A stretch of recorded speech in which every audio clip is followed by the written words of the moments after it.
Сәлеметсіздер ме, құрметті көрермендер, әлеуметтік желі қолданушылары. Бүгін біз сіздермен мектебіміздің 2021-2022 оқу жылына деген дайындығымен танысатын боламыз. Ал кеттік. Сәлеметсіз бе ағай? Мектебіміздегі келушілердің барлығы ашық жобасын қолданып жатыр ма? Әрине, барлық келушілер 100% ашық жобасымен кіріп жатыр. Мінекей өздеріңіз көріп тұрғандай, мектебіміз толықтай ашық жүйесіне қосылған. Мектептің кіреберіс жерінде антисептік кілемшесі мен антисептік қойылған. Қолымызға антисептік сеуіп алайық. Мінекей мына жерде де ашық QR коды орнатылған. Бұл QR кодты мұғалімдер сканерлеу арқылы мектепке кіретін болады. Бұл жерде мұғалімнің вакцинациядан өткені, өтпегені жайлы статусы анықталады. Егер де бұл жерде жасыл түс жанса, онда мектепке кіруге рұқсат. Ал немесе қызыл түс, сары түс жанса, онда мектепке кіруге рұқсат берілмейді. Әрмен қарай кеттік. Келіңіз, температураңызды өлшеп алайық. Рахмет.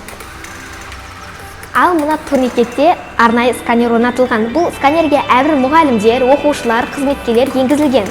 Сканер тек таныған келушіні ғана өткізеді. Қанекей тексеріп көрейік.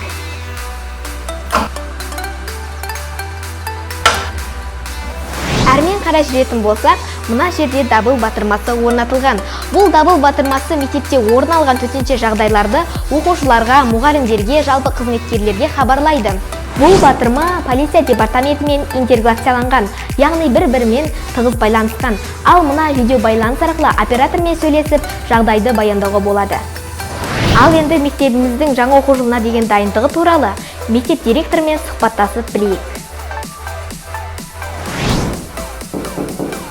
Саламатсыз ба ағай, рұқсат па? Саламатсыз, кешіріңіз келе ғой. Көрлетке, отыралым.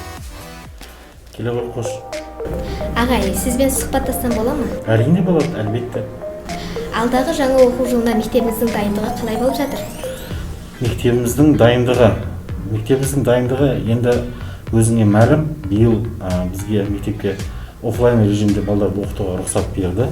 Алайда бірнеше санитарлық талаптарды қойды. Соның ішінде айтатын болсам, мектептің кіреберісіне, коридорлардың барлық жеріне санитайзерлер орнатылды. Дезинфекциялық кілемшелер әрбір кластың алдына мектептің кіреберісіне қойылды. Сонымен бірге ашық бағдарламасына мектебіміз қосылып, әзірге мұғалімдер, техникалық қызметкерлер, ата-аналар мектепке келген тек ашық бағдарламасымен ғана мектептің ішіне кіре алады. Сонымен бірге санитарлық талаптарды орындау мақсатында күнделікті мектепке кіреберісте арнайы не дейміз, термометрмен тұрып кіріп жатқан адамдардың температурасын өлшейді. Ол бір. Екінші, міндетті түрде маскамен жүреміз бәріміз.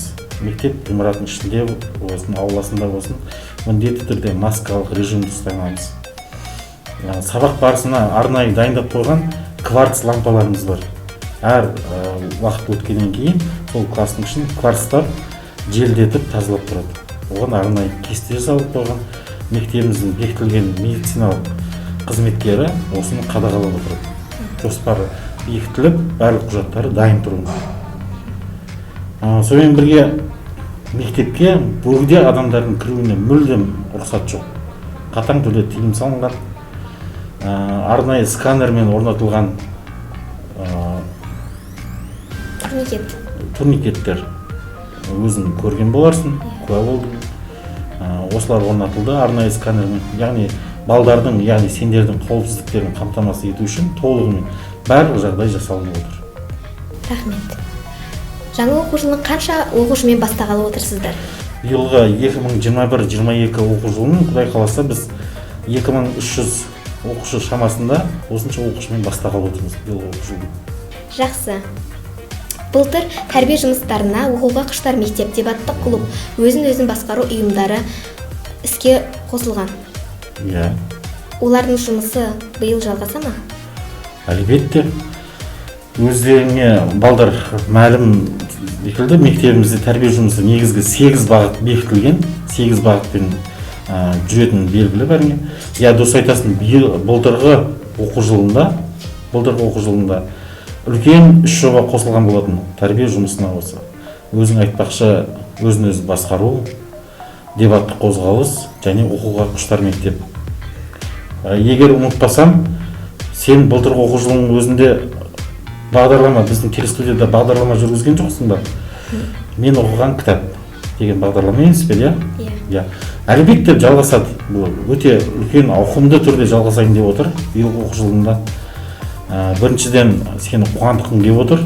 Сен сол Айдарды жүргізуші ретінде биылғы оқу жылында арнайы 20 минут кітап оқу уақыты енгізіліп отыр.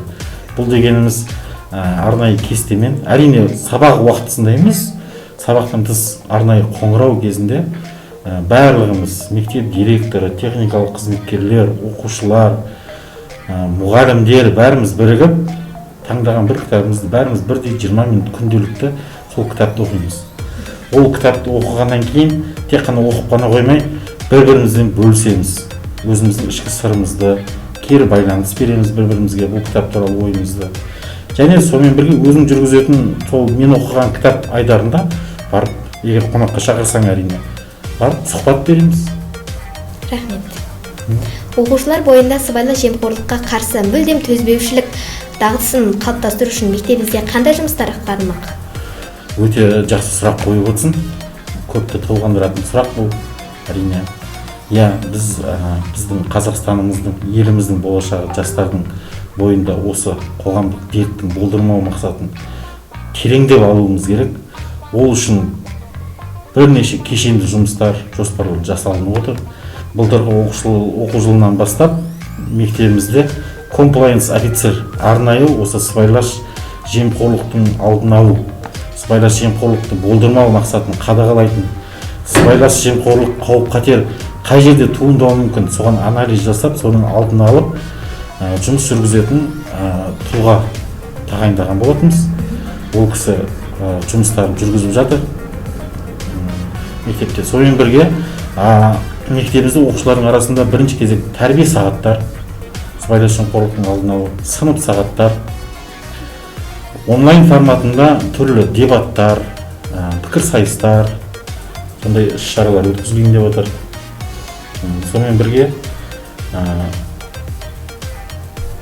жастардың арасында және ересектердің арасында ашықтықты насихаттау мақсатында өзім байқап отқандай кабинеттің есігінде мен қазір ашық ұстап отырмын. Шыны есік қойып қойдым, әйнектерін. Бұл дегеніміз әрқашан оқушы болсын, техникалық қызметкер болсын, мұғалім болсын, ата-ана болсын, есігім әрқашан ашық.